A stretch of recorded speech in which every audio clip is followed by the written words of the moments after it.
Seguimos aquí transmitiendo la mañanera. Vamos a escuchar.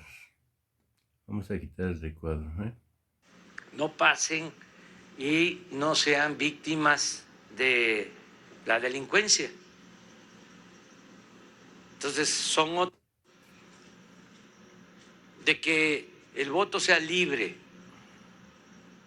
que las elecciones sean libres y limpias, que no haya presiones para la obtención del voto, que no se compre el voto, que no se trafique con la pobreza de la gente para obtener los votos.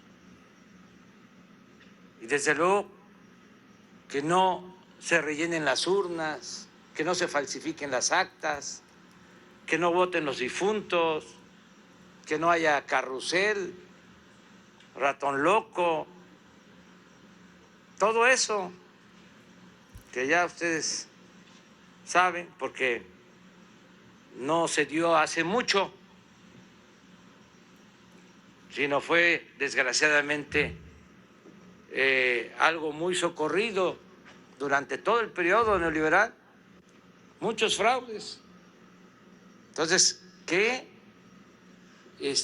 haya elecciones limpias, libres, y que decida la gente sin presiones, sin manipulaciones.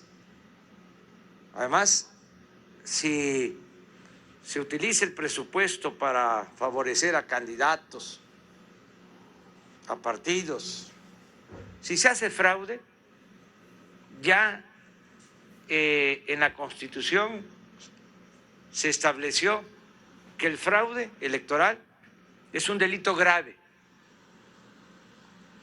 Es decir, no hay derecho a fianza.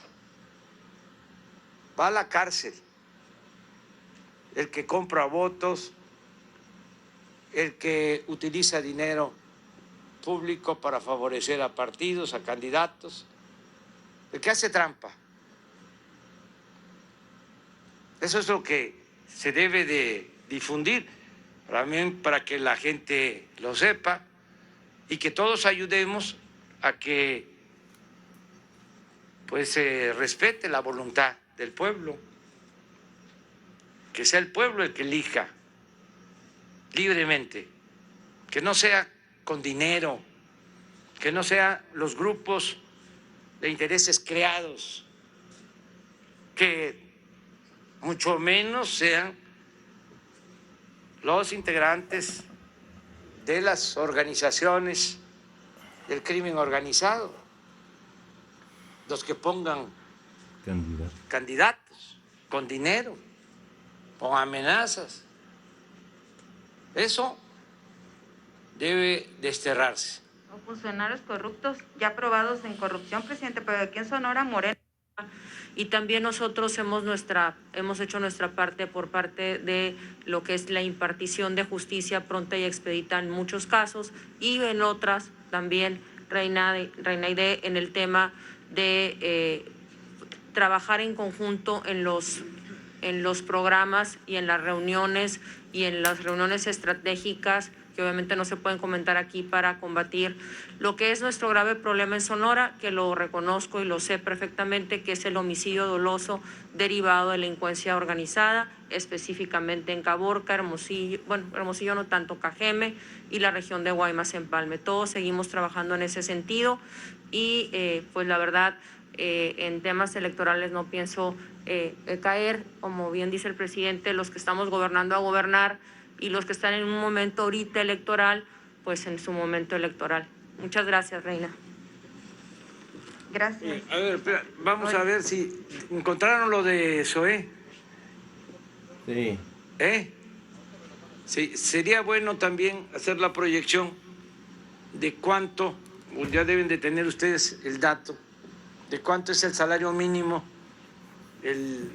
cuánto era y cuánto es el incremento, el nacional y para la frontera, que si lo ponen también para informarle a la gente. Gracias, presidente. Espérate. Ok. ¿Te falta? No, está bien. Ya, pues si usted quiere decir algo también. ¿Por qué no funciona, presidente, la inseguridad? O sea, ¿qué está fallando, pues? Estamos trabajando con mucho esfuerzo. Mañana, si les alcanza el tiempo para regresar, mañana es el informe mensual de seguridad. Entonces vamos a informar sobre el avance que se tiene en esta materia. Ahora lo estamos dedicando básicamente a Bavispe para atender a los familiares de las señoras y de niñas y niños que perdieron la vida. A eso venimos, básicamente. Y mañana viernes es el informe mensual. Vamos a hablar de todos los delitos, de cómo vamos. Es una evaluación. Continúa la estrategia de paz. Sí, continúa la misma estrategia que se sustenta en el principio de que la paz es fruto de la justicia. Entre más atendamos a los jóvenes para que puedan estudiar, que tengan trabajo, entre mejores salarios haya, más empleo, más bienestar, menos violencia. Exacto. Esa es la fórmula. Esa es la estrategia básica. Desde luego, hay que añadir que no se permita la corrupción, que trabajemos como lo estamos haciendo de manera coordinada, gobierno municipal, gobierno de Sonora, todas las instancias del gobierno federal, la fiscalía que es autónoma pero que ayuda mucho, inclusive el Poder Judicial, todos juntos. Entonces, esa es la estrategia y se van obteniendo resultados, ahí vamos, avanzando. A pesar de la pandemia y de la crisis económica, no hemos dejado de atender el problema de la inseguridad y de la violencia. Mañana vamos a informar. Bueno, gracias. Sobre la Guardia Nacional, presidente, es una nueva guardia cada vez más en labores de militares y marinos. Es algo que ya se le ha dicho y se le ha comentado, pero cada vez están en labores sociales más directo, en contacto con la gente. Sí. ¿Eso aún usted no advierte un riesgo ahí? No, el ejército es pueblo, las Fuerzas Armadas, los marinos, son pueblo uniformado, vienen del pueblo, los soldados, los oficiales. Es muy distinto el ejército mexicano, la Marina en México, que en otros países. Es cosa de ver la historia. El ejército mexicano surge con la revolución por el golpe de Estado que se le da al presidente Francisco I. Madero, que lo asesina, y don Venustiano Carranza llama al pueblo a enfrentar a Victoriano Huerta y constituye al ejército, al actual ejército. No es otro ejército. Entonces, el ejército mexicano, los marinos de México, las Fuerzas Armadas, están en una etapa nueva de apoyo en materia de seguridad para garantizar la paz, porque antes no podían legalmente, estaba impedido por la Constitución que participaran en labores de seguridad pública. Se hizo la reforma a la Constitución porque se necesitaba garantizar la seguridad pública. ¿Y qué mejor que con marinos y con soldados que están bien formados, que actúan con disciplina, con lealtad, que provienen del pueblo.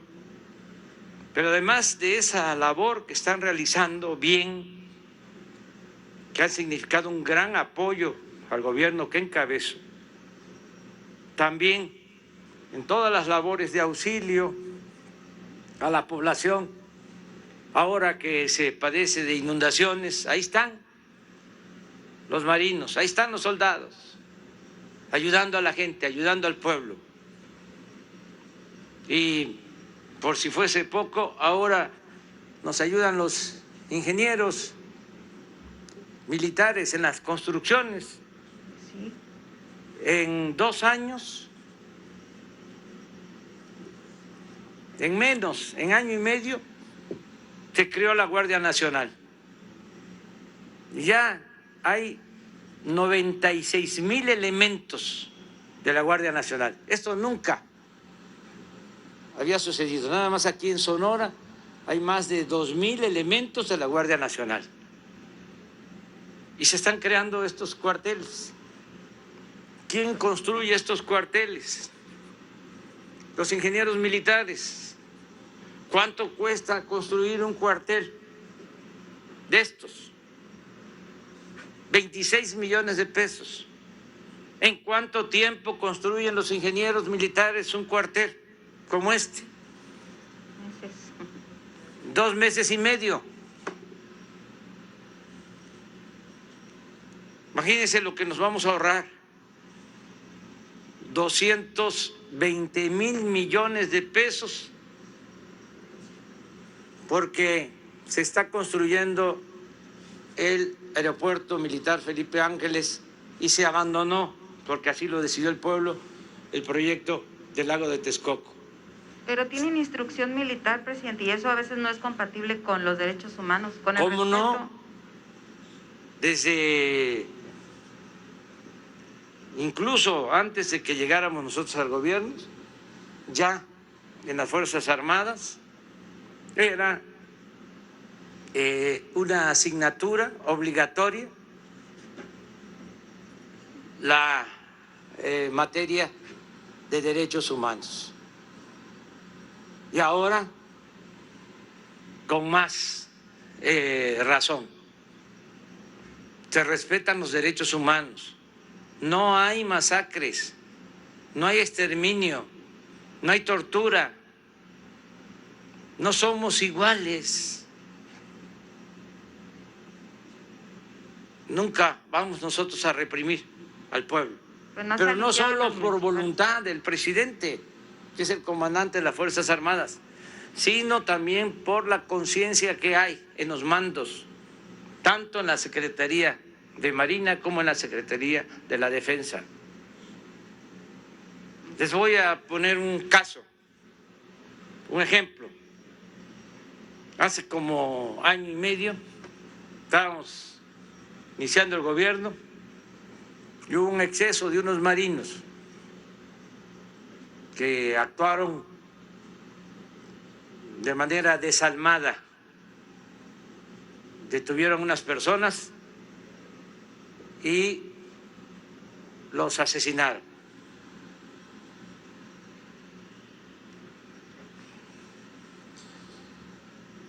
La misma Secretaría de Marina ordenó la investigación. Se les detuvo y están en la cárcel.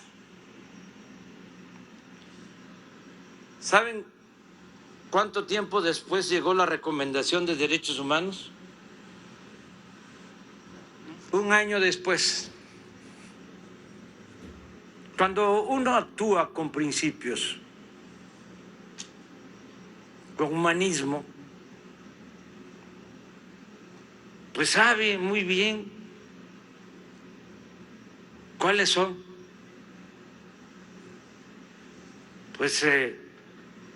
las responsabilidades, los límites de la autoridad y lo que significa el respeto a la vida.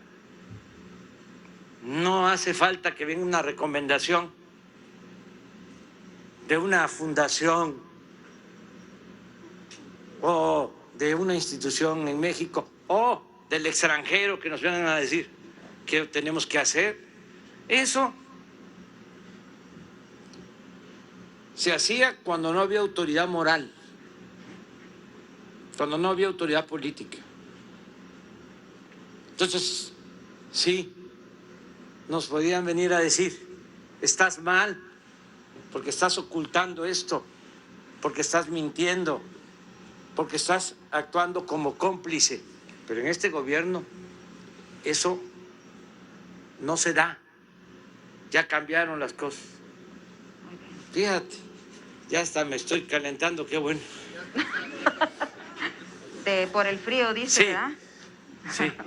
Gracias, presidente. Mira, aquí está. Para todo el...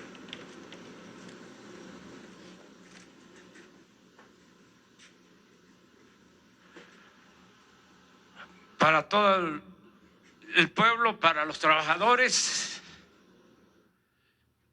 de 123 a 141, ahora el salario mínimo, 141.70. Estamos hablando del mínimo. Hay aparte los salarios que se establecen en los contratos colectivos, que son más elevados. Este es el mínimo mínimo. Y en el caso de la frontera, de 185 pasa a 213.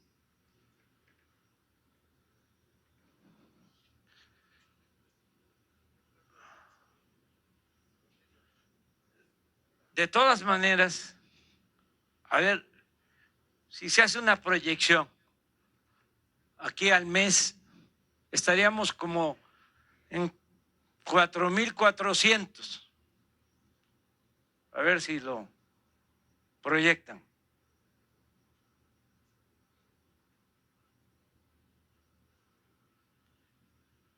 Y aquí estaríamos como en 6.000.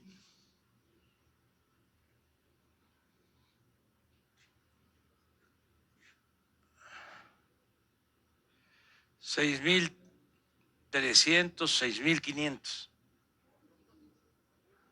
4.251 al mes. Y aquí 6.401.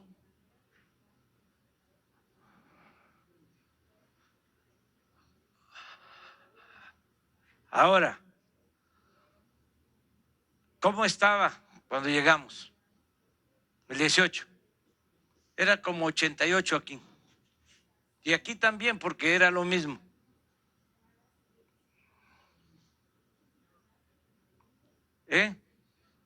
Como 88.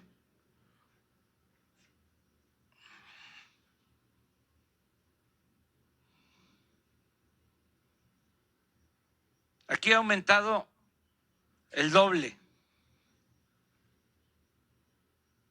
desde que llegamos en la frontera. A ver, ¿por qué razón? ¿Cuánto ganan del otro lado de la frontera los trabajadores? Hasta 10 veces más.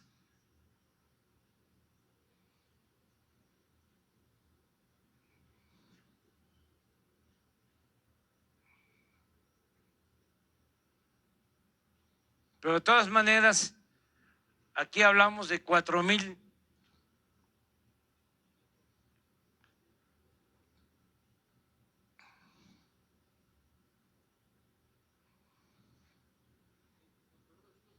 $4.251.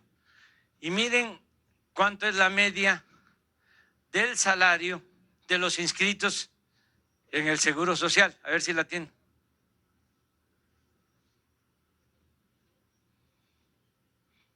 $12,000.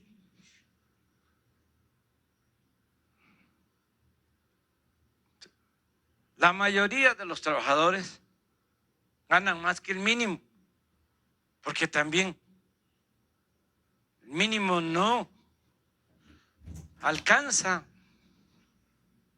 para las necesidades básicas de una familia.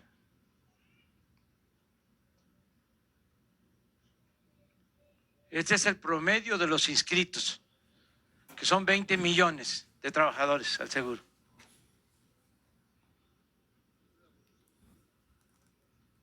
Y eso es lo que ha venido aumentando el salario base del seguro.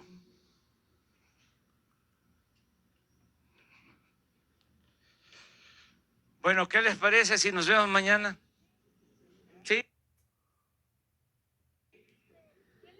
Hay consenso.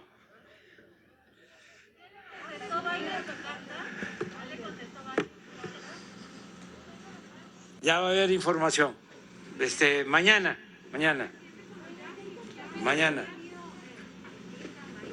Hemos estado hablando con ellos, con los representantes, con los gobernadores yaquis. Se va avanzando mucho en el plan de justicia. Mucho. Se está hablando con ellos, se está hablando con los transportistas, está ayudando el gobierno del Estado, estamos conciliando. Pero queremos que sea un acuerdo